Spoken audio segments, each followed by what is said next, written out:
Danny, inquiring minds want to know, man. What did you say to Keith when you jumped through the rope? I said he's next and prepare yourself for his ass whooping. That's all I told him. When he got you in my house. When he got in your face, I got his face. Right. Oh. Yeah.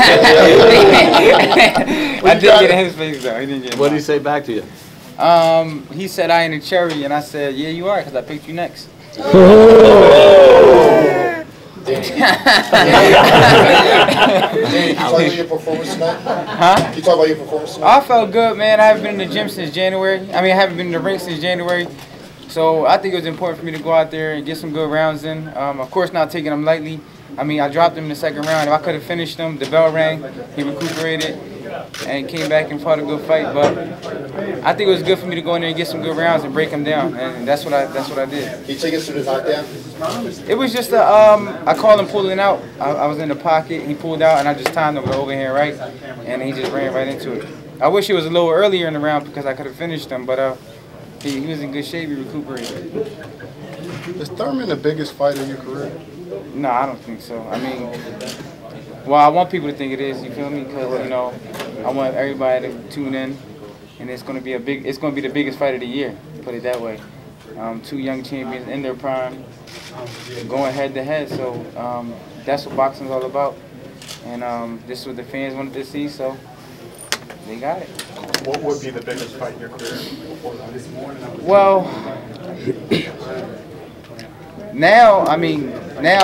probably the Thurman fight is the biggest now, like in this time. But probably a Mayweather fight, that would probably be the biggest fight in my career. Danny, are you looking for a Mayweather fight in the future? I'm not even looking at that right now. We're about to go party right now. Yeah. Is it Floyd Mayweather supposed to be there? Yeah, it's me and Floyd. So Y'all gonna talk about anything? Huh? I asked you before. Y'all gonna talk about anything, or y'all gonna be on two different sides of the club, or what? I don't know what we're gonna be saying, but you know, it's all love, man. There's no animosity at the end of the day. So we just out to have a good time tonight. Can you talk about the atmosphere here tonight? Oh, it was great, man. It felt so good to fight in Philly. I owe my fans this one, so this is. I hope I can bring some more back. So when you moved out to welterweight, was Thurman the guy that you wanted all along? Was that your my goal was when I went up to 147, I just wanted to unify the titles. Whoever was the champion, I wanted to, because I unified 140, I wanted to do it again at 147. So I want to put myself in the history books as a great Philadelphia fighter. So I think unifying another division is going to put me in that league. Angel, this question's for you. Don't shoot the messenger. I interviewed Thurman on his way out. He said, you know, Danny's slow, he's wide, he's flat-footed, you know, and he's not ready. Is there anything that you are going to add to your arsenal? Well, no. I mean, Danny, he could have did more. You're right. Because to me, he did great, but to me, he did okay. Right. So I seen things he could have did better at. But at the end of the day, we know what he brings to the table. He ain't got no body. He can't get touched. Because you see what Galazzo is doing. And the one thing, like I told you before, Danny don't smoke hookah, he don't drink alcohol. And he don't. I don't know if he smoke weed or not. Nah. Not you. Oh, I was about to say.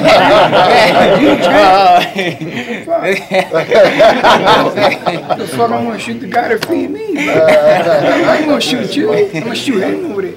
Look here, man. No. I'm saying is this: boy smoke hookah. That's what I'm told. Boy party. Right. We party too, but like I said before, I go out. I don't party.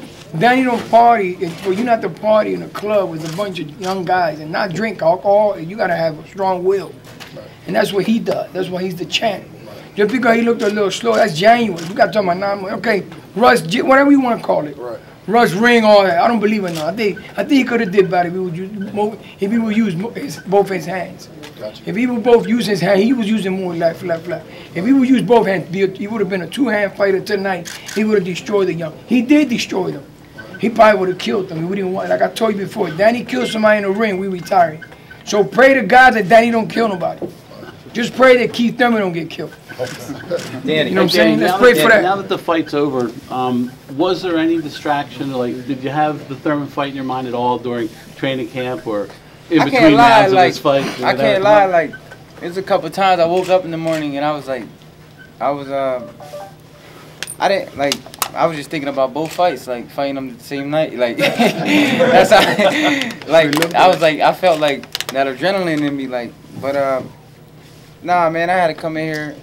I had to come in here focused, cause you get distracted. You know, I got Allen Iverson, Meek Mill come out, walk me out to the ring. So I think that was great for Philadelphia to see all the stars come out and support each other. So I think that was a great look for Philadelphia in the sports scene or just in general. Because a lot of people say a lot of people in Philadelphia don't stick together. So I think just us showing that no matter who we are or what we do, we're gonna rock for each other. Besides what you said in the ring, what do you have to say to Keith Thurman? I really have not much to say. That was just in the time of the moment. I'm not the type of guy, to talk to cameras. I'm the type of person I say it to your face, and that's what I did, and that's what it is. So. It was exciting when you popped out of the ropes there. March 4th, man, that's it. Everybody tune in. It's going to be one of the biggest fights of the year. It is going to be the biggest fight of the year. You got to start doing it. And I'm going to come on my A game. Two-part question. Bring boxing back. Style, his approach really play into your counterpunching style? I'm a good counterpuncher. I mean, that's one of my biggest weapons as a fighter, my counterpunching. But he came with a good game plan. He was using his jab. He was using awkward movement. He was using his legs a little bit. He came with a good plan. It wasn't like as easy as probably thought it looked. I had to go in there and make adjustments. 8 weeks. He had good camp. He had 8 week camp. What were the adjustments? Well, as for me, yeah, I had to put my timing together. My dad told me stop throwing one punch at a time. Put your combinations together. And when I started putting my combinations together, that's when I started landing punches. And so do you feel that Thurman's style would also play into your counter-punching preference? Well, it depends what he wants to do. Most of his fights, he's been moving around the ring, using the ring. So maybe I'll have to be the guy to walk him down and time him and back him up and just let my hands go. But at something smart. I mean, it depends whatever he brings to the table, So I gotta make adjustments. That's what I do. I make adjustments in the fight, and we got to just get the victory. Danny, when will you start training camp for Keith Thurman? I started today. Say no, I'm just playing. Probably I'm gonna give myself a couple weeks. Probably after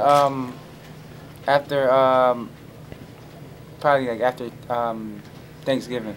2 more questions, guys. Danny, you don't ever seem to come out of character at all. Yeah. What is it that Keith is bringing out? I mean, I just been too quiet, man. I just feel like people overlook me sometimes. I think people overlook me sometimes because I'm quiet.